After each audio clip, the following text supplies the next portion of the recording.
If you've killed a cactus or two but still dream of a leafy windowsill, this one's for you. Let's grow your very first plant together. Step 1. Pick an easy plant. I started with a spider plant. Super forgiving and hard to kill. You can find one at most garden centers, or even nick a cutting from a mate. Next, grab a pot with drainage holes. Fill it with good compost. Nothing fancy, just your regular houseplant mix. Pop your plant or cutting in, making sure the roots are covered. Give it a gentle press down. Now water it well but don't drown it.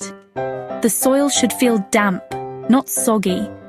Find a bright spot but steer clear of harsh midday sun. A windowsill with filtered light is perfect. Here's the secret: less is more.